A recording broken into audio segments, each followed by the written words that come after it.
Welcome students.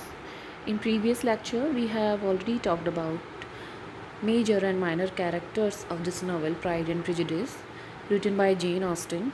We have also discussed summary of first 5 chapters of this novel.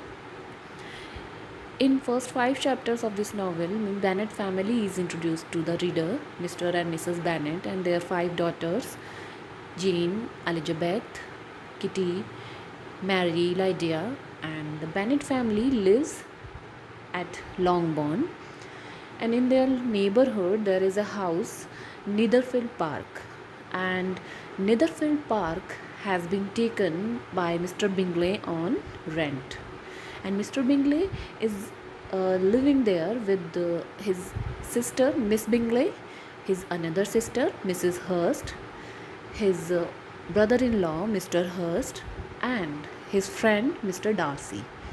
Then there is a ball, you can say there is a dance party at Meryton, and in this ball Mr. Darcy inserts Elizabeth, and in fifth chapter Lucas family is also introduced to the reader. So now let us continue from chapter 6. Soon the ladies of Longbourn and Netherfield exchanged calls after the ball, of course. Bingley sisters found Mrs. Bennet and the younger daughters intolerable, okay, and they expressed their fondness for Jane and Elizabeth only. Elizabeth finds that Jane was falling in love with Mr. Bingley. In the meanwhile, Mr. Darcy was getting interested in Elizabeth, though he had declared that Elizabeth had hardly a good feature in her face. He found it being rendered uncommonly intelligent by the beautiful expression of her dark eyes. Although Darcy asserted that her manners were not those of the fashionable world, he was caught by their easy playfulness. At the party thrown by Sir William Lucas, Elizabeth had to entertain the company with her songs. A little later, Sir William, who is unaware of Mr. Darcy's having insulted Elizabeth at Meryton, suggested him to dance with Elizabeth.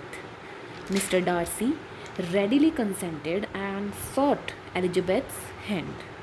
But Elizabeth had her revenge by turning down the offer. The village of Longbourn was only 1 mile from Meryton. Mrs. Phillips, a sister of Mrs. Bennet, lived there. The Bennet girls often walked to Meryton. Catherine and Lydia frequently visited Meryton because they were interested in some members of a militia regiment stationed in its neighborhood. A note arrives for Jane from Caroline Bingley inviting her to dinner. Mrs. Bennet plans cleverly to send Jane to Netherfield on horseback in the hope that bad weather would force the Bingleys to keep Jane at Netherfield for the night, and it would provide her an opportunity to be closer to Mr. Bingley.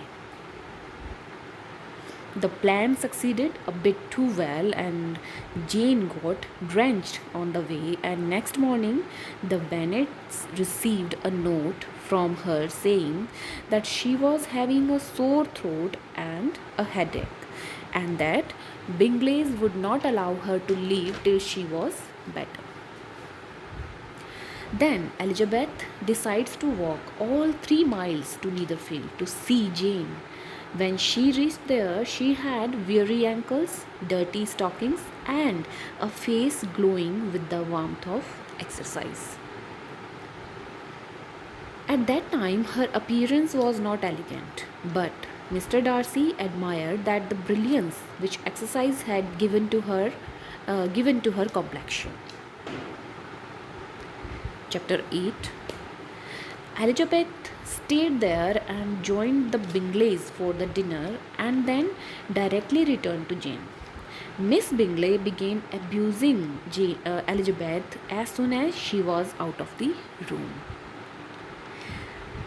Miss Bingley marked Elizabeth's manners to be a mixture of pride and impertinence, and declared that she had no conversation, no style, no taste, no beauty.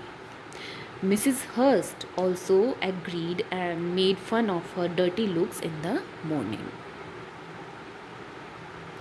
Mr. Bingley said that he had seen nothing untidy about Elizabeth and had rather been impressed by her concern for her sister Jane.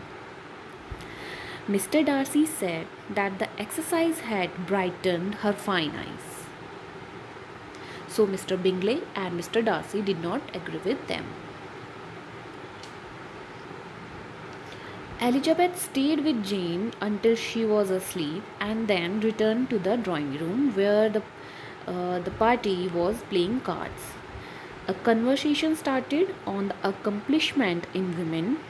Mr. Darcy observed that he could not boast of knowing more than half a dozen ladies who could be called really accomplished.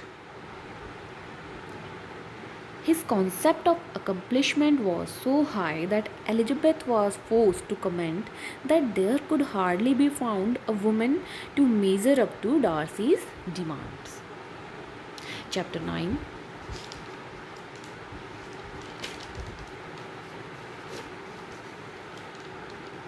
So Jane's condition became worse, and it was decided that Dr. Jones should be sent for the next morning.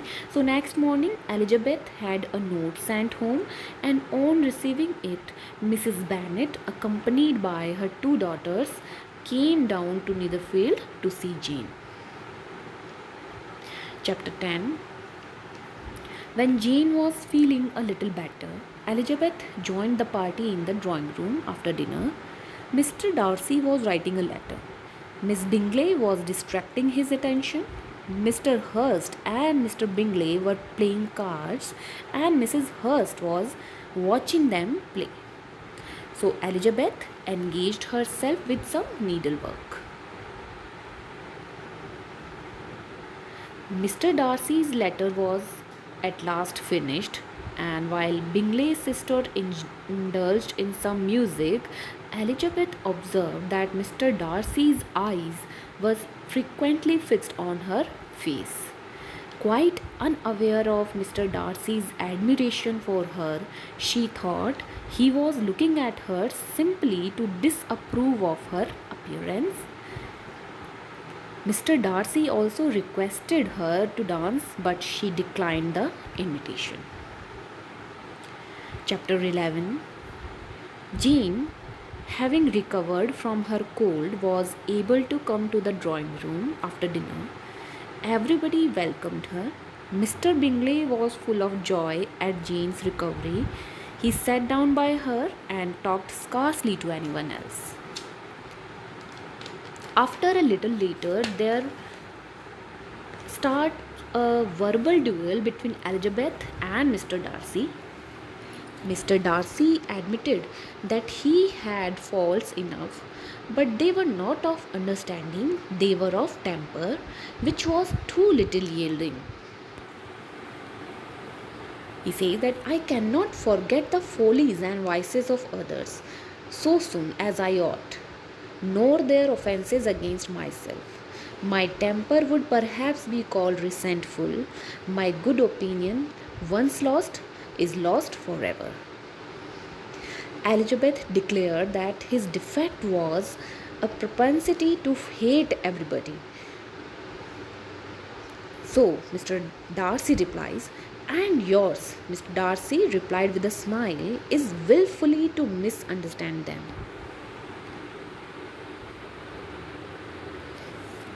Chapter 12. Jane, having thoroughly recovered, Elizabeth wrote to her mother on Saturday morning to send them the carriage to take them home. But Mrs. Bennet wrote them back that the carriage could not be available till Tuesday because she wanted them to stay there longer. But Elizabeth was resolved to leave, so she urged Jane to borrow Mr. Bingley's carriage immediately. Mr. Darcy had been alarmed at getting attracted towards Elizabeth more than he liked. He was also happy that she was leaving. So they were not welcomed home very cordially by their mother, but Mr. Bennet was, however, glad to see them back. So that is all for today's lecture. We will continue the novel in our next video. Thank you.